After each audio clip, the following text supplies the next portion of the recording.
Hello friends, स्वागत है आप सभी का आपका अपना यूट्यूब चैनल मेजर टारगेट पर। तो फ्रेंड, आज हम लोग मैट्रिक बोर्ड परीक्षा 2023 के लिए रसायन शास्त्र यानी कि केमिस्ट्री का यहाँ पे दूसरा लेसन अम्ल, क्षारक एवं लवण के काफी सारे 30 मोस्ट इंपोर्टेंट ऑब्जेक्टिव क्वेश्चंस को देखने वाले हैं, जो आपके बोर्ड परीक्षा में 100% इसी वीडियो से रहेगा। तो दोस्तों, अगर आप चाहते हैं कि रसायन शास्त्र का जो दूसरा अध्याय है अम्ल, क्षारक एवं लवण से एक भी क्वेश्चन ना छूटे, तो इस वीडियो को संपूर्ण शुरू से लेकर आखिरी तक एक क्वेश्चन को अच्छी तरह से याद कर लीजिएगा। और दोस्तों, इस क्लास को शुरू से लेकर आखिरी तक देखिए, आपको जो ना क्लास में ही सारा क्वेश्चन याद होने वाला है, यानी कि ये क्लास बहुत ही मजेदार होने वाला है। तो फ्रेंड, फटाफट से वीडियो को लाइक कर दीजिएगा। चैनल पर नए हैं ना तो प्लीज दोस्तों चैनल को सब्सक्राइब करके बेल आइकन प्रेस करके ऑल पर जरूर सेलेक्ट कर लीजिएगा। तो चलिए शुरू करते हैं यहाँ पे आज के पहले नंबर प्रश्न से।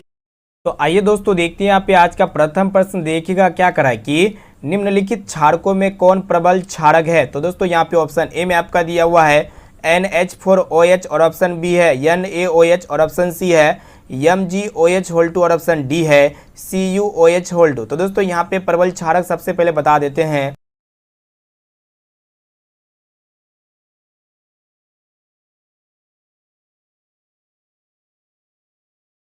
तो दोस्तों, प्रबल क्षारक ऐसा क्षारक जो जल में पूर्णतः आयनित होते हैं, उसे हम लोग प्रबल क्षारक कहते हैं। जैसे कि सोडियम हाइड्रोक्साइड, जिसे हम लोग NaOH के नाम से जानते हैं, या फिर पोटेशियम हाइड्रोक्साइड, ये दोनों जो है ना प्रबल क्षारक के उदाहरण है। तो यहाँ पे प्रबल क्षारक ऐसा क्षारक जो जल में पूर्णतः आयनित होता है, उसे हम लोग प्रबल क्षारक कहते हैं।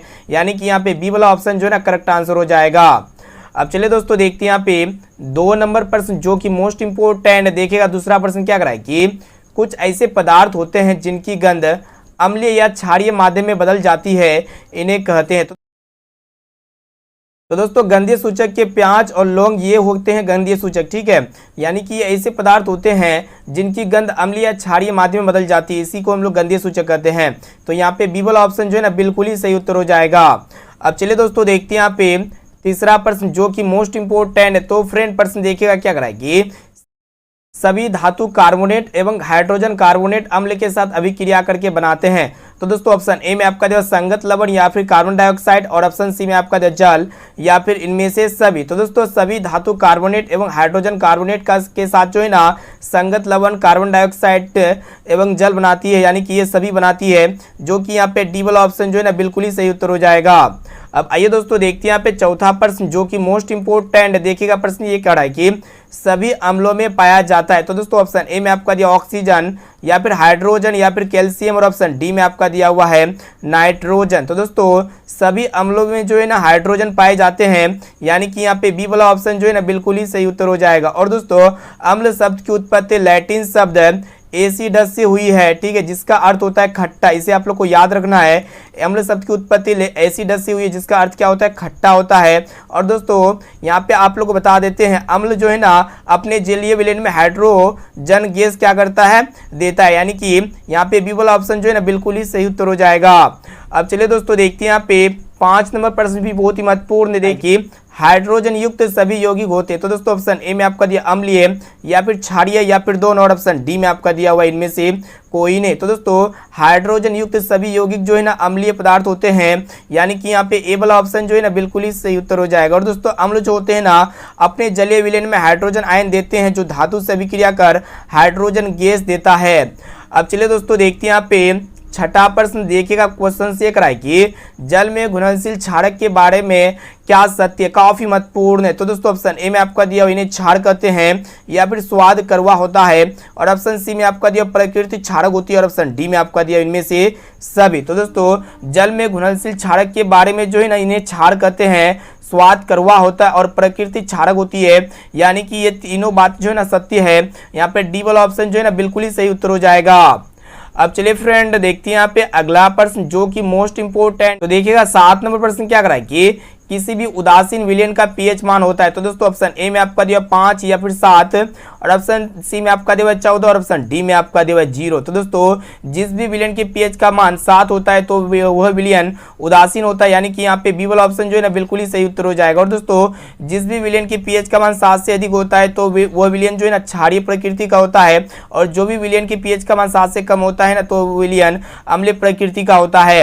अब आइए दोस्तों देखते हैं यहाँ पे 8 नंबर प्रश्न भी बहुत ही महत्वपूर्ण महत्वपूर्ण है। देखिएगा क्या करा है कि निम्नांकित में से कौन लवण है। तो दोस्तों ऑप्शन ए में आपका दिया HCl या फिर NOH या फिर K2SO4 या फिर NH4OH। तो दोस्तों यहाँ पे जो लवण होंगे ना K2SO4 होंगे, जिसे हम लोग पोटेशियम सल्फेट कहते हैं। और दोस्तों यहाँ पे लवण के उदाहरण क्या क्या हो सकते हैं, KCl होंगे और इनके साथ साथ NaCl होंगे, जिसे हम लोग साधारण नमक के नाम से जानते हैं। और इनके साथ साथ जो है ना आपका FeSO4 होगा, ठीक है। और इनके साथ साथ Na2SO4 होगा और आपका FeCl2 होगा। इसे आप लोग को याद रखना है। तो ये सभी जो है ना आपका ये लवण के उदाहरण होंगे, ठीक है। KCl, NaCl, FeSO4, Na2SO4, FeCl2 ये सब क्या होते हैं, लवण होते हैं, ठीक है। और दोस्तों सामान्य लवण में H अणु सम्मिलित नहीं होता है, यानी कि जितने भी लवण होते हैं ना उसमें H अणु सम्मिलित नहीं होता है। जैसे कि यहाँ पे H अणु है ना, तो यह एक प्रकार का अम्ल है। और दोस्तों यहाँ पे क्या है कि H अणु सम्मिलित है, तो यह एक प्रकार का क्षार है, ठीक है। लेकिन जो सामान्य लवण होते हैं ना उसमें आपका H अणु सम्मिलित नहीं होता है, ठीक है।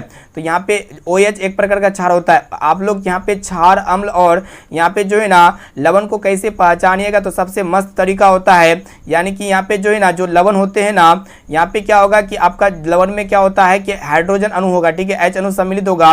और दोस्तों जो यहाँ पे जो क्षार होते हैं ना, क्या होते हैं इसमें जो है ना OH हाइड्रोजन ऑक्साइड रहते हैं, ठीक है। इसे आप लोग को याद रखना है। जैसे कि यहाँ पे देखने पा रहे हैं किसी भी यौगिक के लास्ट में OH लगा हो रहेगा, तो आपको समझ जाना पड़ेगा वो एक प्रकार का क्या होता है, आपका क्षार होता है। OH का अर्थ यही होता है, ठीक है।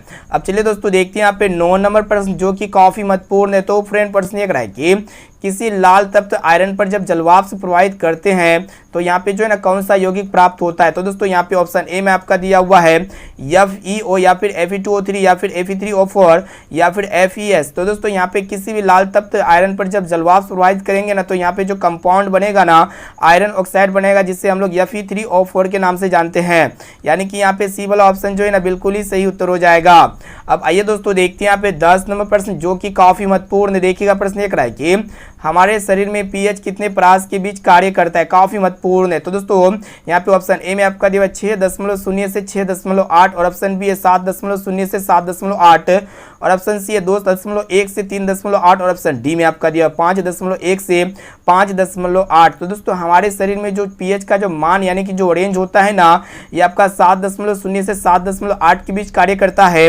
यानी कि यहाँ पे बी वाला ऑप्शन जो है ना बिल्कुल ही सही उत्तर हो जाएगा। और दोस्तों अच्छी सेहत के लिए शरीर में पीएच का स्तर जो है ना स्थिर रहना चाहिए।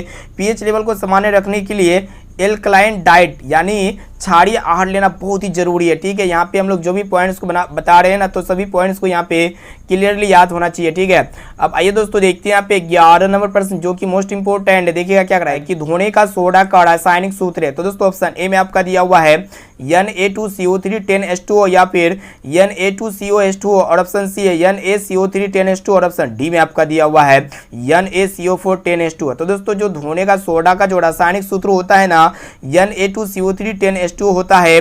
यानी कि यहाँ पे ऑप्शन ए जो है ना बिल्कुल ही यहाँ पे करेक्ट आंसर हो जाएगा। और इनका जो साधारण नाम होता है ना सोडियम कार्बोनेट होता है, ठीक है। और दोस्तों जो धोने का सोडा में जो रवाकरण के कितने अणु जल होते हैं, 10 अणु जल होते हैं, ठीक है। तो यहाँ पे आप लोग याद रखिएगा जो धोने का जो सोडा होते हैं ना इसमें कितने अणु जल होते हैं, 10 अणु जल होते हैं रवाकरण के, ठीक है।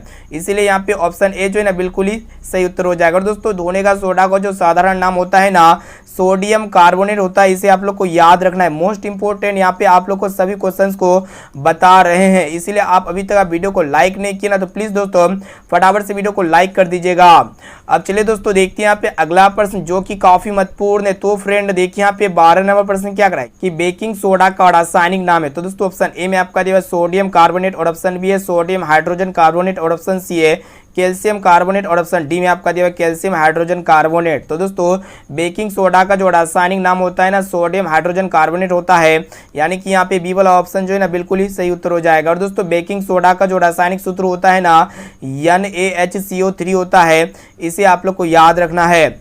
अब आइए दोस्तों देखते हैं यहाँ पे 13 नंबर प्रश्न जो कि मोस्ट इंपोर्टेंट है। प्रश्न ये है कि बेकिंग सोडा का रासायनिक सूत्र है। तो दोस्तों ऑप्शन ए में आपका दिया Na2CO3 या फिर NH4Cl या फिर NaHCO3 या फिर NaCl। तो दोस्तों बेकिंग सोडा का जो रासायनिक सूत्र होता है ना NaHCO3 होता है।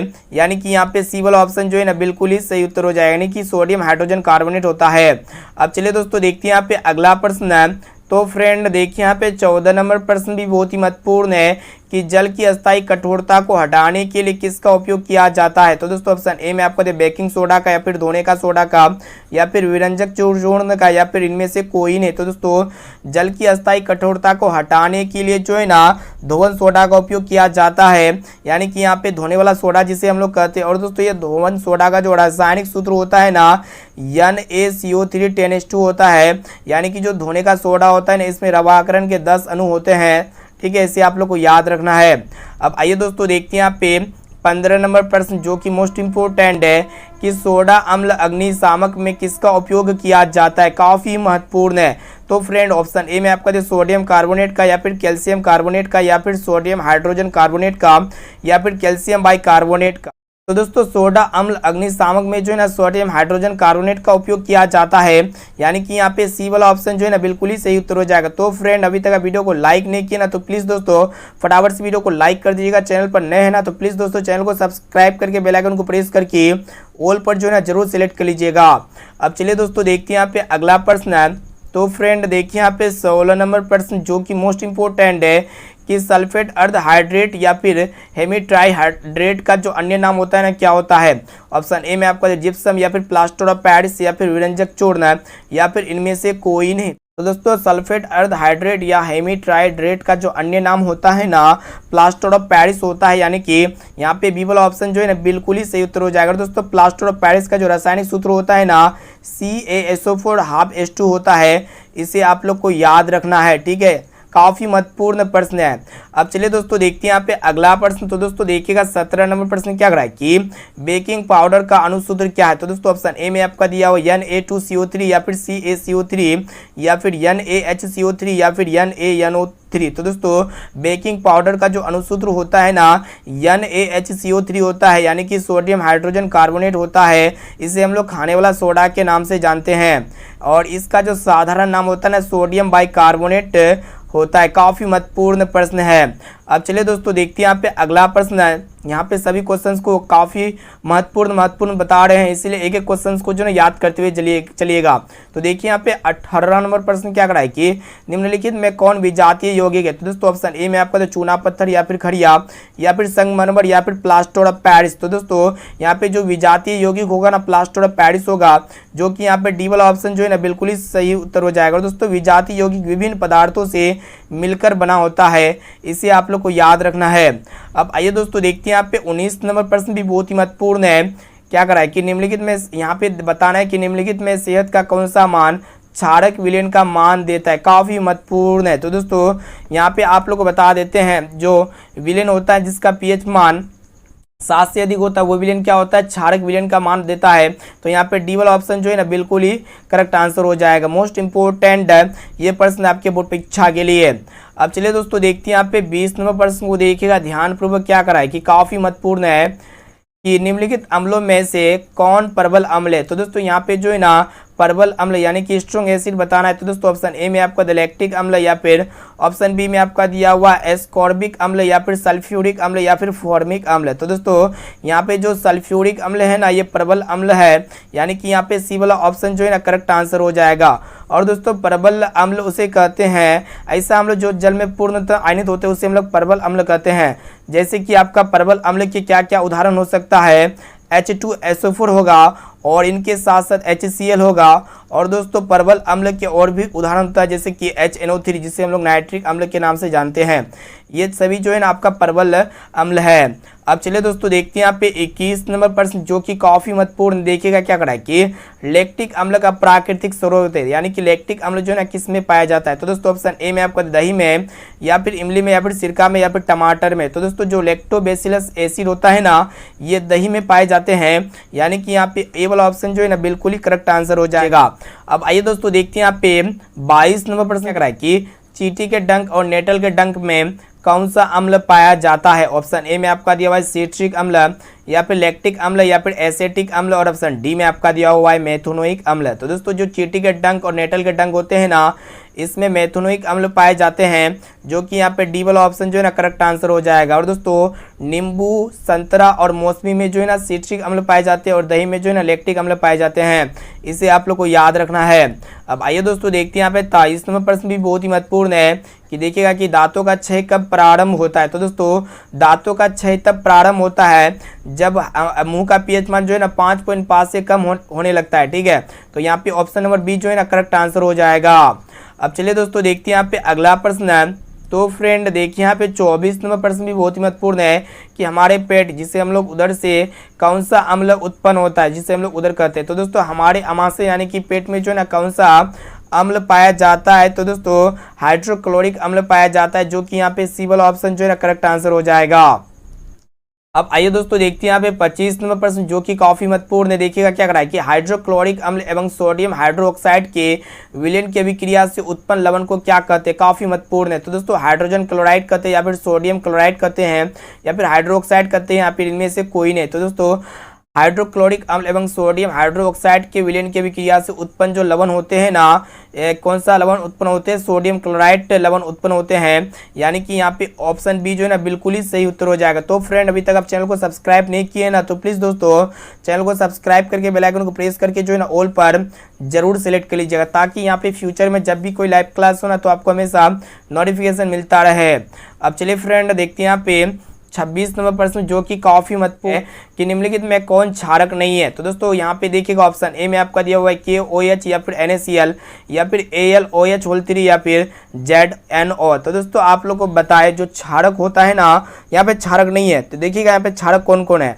तो दोस्तों यहाँ पे जिस भी विलेन के लास्ट में या फिर कमांड के लास्ट में OH रहेगा ना, यानी कि वो आपका क्या होगा, क्षारक होगा। जैसे कि यहाँ पे आपका OH है, इसमें ये भी क्षारक है। ठीक है, तो यहाँ पे ऑप्शन ए और ऑप्शन सी क्षारक हो गया, लेकिन ये NaCl एक प्रकार का क्या होता है, लवण होता है। इनके लास्ट में Cl है, इससे हम पहचानते हैं ये एक प्रकार का क्या हो गया, लवण हो गया। यहाँ पे बी वाला ऑप्शन जो है ना बिल्कुल ही करेक्ट आंसर हो जाएगा, जिससे हम लोग सोडियम क्लोराइड कहते हैं। अब आइए दोस्तों देखते हैं यहाँ पे 27 नंबर प्रश्न जो कि काफी महत्वपूर्ण है। देखिएगा क्या कर रहा है कि पीएच में पी सूचक है। तो दोस्तों जो पीएच होते हैं ना, इसमें जो पी का मतलब जो होता है ना, क्या होता है, पूषांश होता है, या जिसे हम लोग पोटेंज के नाम से जानते हैं। यानी कि यहाँ पे ऑप्शन ए जो है ना करेक्ट आंसर हो जाएगा। ये भी प्रश्न जो है ना बहुत ही महत्वपूर्ण है। ठीक है, और दोस्तों जो पीएच में जो एच होते हैं ना, इसका मतलब क्या होता है, हाइड्रोजन होता है। कहने का अर्थ है पीएच शब्द की उत्पत्ति दो शब्द पोटेंज तथा हाइड्रोजन से हुई है। अब चलिए दोस्तों देखते हैं यहाँ पे 28 नंबर प्रश्न जो कि काफी महत्वपूर्ण है। देखिएगा क्या करा है कि एसिडिक अम्ल का प्राकृतिक स्रोत निम्नलिखित में से कौन है। काफी महत्वपूर्ण है। तो दोस्तों ऑप्शन ए में आपको दिया संतरा या फिर सिरका या फिर इमली, और ऑप्शन डी में आपका दिया टमाटर। तो दोस्तों जो एसिडिक अम्ल होते हैं ना, ये एसिडिक अम्ल सिरका में पाए जाते हैं, जो कि यहाँ पे ऑप्शन बी जो है ना बिल्कुल ही सही उत्तर हो जाएगा। अब आइए दोस्तों देखते हैं यहाँ पे 29 नंबर प्रश्न जो कि काफी महत्वपूर्ण है। क्या करा है कि सिट्रिक अम्ल का प्राकृतिक स्रोत है। तो दोस्तों सिट्रिक अम्ल जो है ना किस में पाए जाते हैं, इमली में या फिर टमाटर में या फिर नींबू या संतरे में या फिर दही में। तो दोस्तों जो सिट्रिक अम्ल होते हैं ना, ये संतरा, नींबू तथा मौसमी में पाए जाते हैं, जो कि यहाँ पे सी वाला ऑप्शन जो है ना बिल्कुल ही सही उत्तर हो जाएगा। अब आइए दोस्तों देखते हैं यहाँ पे आज का लास्ट और अंतिम प्रश्न जो कि मोस्ट इंपोर्टेंट है। देखिएगा क्या करा है कि टार्ट्रिक अम्ल इनमें से किस में पाया जाता है। तो दोस्तों ऑप्शन ए में आपका दिया टमाटर में या फिर इमली में या फिर दही में, और ऑप्शन डी में आपका दिया सिरका में। तो दोस्तों जो टार्ट्रिक होते हैं ना, ये इमली में पाए जाते हैं, जो कि यहाँ पे ऑप्शन बी जो है ना करेक्ट आंसर हो जाएगा। तो फ्रेंड यहाँ पे हम लोग फाइनली क्लास 10 के रसायन शास्त्र यानी कि जो अम्ल क्षारक एवं लवण जो दूसरा चैप्टर है, जो आपके बोर्ड परीक्षा में यहाँ पे जो भी ऑब्जर्व क्वेश्चंस बताए, यानी कि 1 से लेकर जो 30 तक ऑब्जर्व क्वेश्चंस बताए ना, आपके फाइनल मैट्रिक बोर्ड परीक्षा के लिए बहुत ही महत्वपूर्ण है। इसीलिए यहाँ पे एक एक क्वेश्चंस को जो अच्छी तरह से याद कर लीजिएगा। और दोस्तों आप लोग को जो भी प्रश्न आपको याद ना होना, तो प्लीज़ दोस्तों उस प्रश्न को अपने नोटबुक में नोट करके उसे प्रैक्टिस करते रहिएगा। ठीक है, और आप लोग को लास्ट में अभी कमेंट करके बताना है, यानी कि ये जो 30 ऑब्जर्व प्रश्न बताए ना, ये 30 प्रश्न में से पहले से आप लोग को कितना प्रश्न का सटीक आंसर याद था, इसका जवाब जो है ना आप लोग फटाफट से इसी वीडियो में कमेंट करके बताइएगा। और दोस्तों इनके साथ साथ आपका जो है ना आपके लिए स्पेशली एक SW क्वेश्चन से यहाँ पे लेके आए हैं। जो SW क्वेश्चन ये है, देखिएगा बहुत ही महत्वपूर्ण क्वेश्चन है। लेकिन ये क्वेश्चन जो है ना, यहाँ पे जो भी क्वेश्चन आप लोग को SW क्वेश्चन देते हैं ना, ये सारा का सारा क्वेश्चन जो है ना हम प्रीवियस क्लास में बता चुके हैं। ठीक है, यानी कि पिछले वाले कक्षा में पढ़ा चुके हैं। तो यहाँ पे प्रश्न ये कराया कि CO2 गैस जल में घुलकर कौन सा अम्ल बनाती है। तो यहाँ पे कार्बोनिक अम्ल या फिर ऑक्जेलिक अम्ल या फिर सल्फ्यूरिक अम्ल या फिर नाइट्रिक अम्ल। तो दोस्तों इसका आंसर क्या लगता है, इसी वीडियो में आप लोग फटाफट से कमेंट करके बताइए। ठीक है, क्योंकि ये सभी क्वेश्चन बहुत ही महत्वपूर्ण है, लल्लन टॉप क्वेश्चन है। ठीक है, तो दोस्तों वीडियो को लाइक कर दीजिएगा। चैनल पर नए हैं ना, तो प्लीज़ दोस्तों चैनल को सब्सक्राइब कर लीजिएगा। और दोस्तों इस वीडियो को अपने दोस्तों में ज़्यादा से ज़्यादा शेयर कीजिए। तो दोस्तों फिर मिलते हैं जल्दी अगली वीडियो पे। जय हिंद दोस्तों।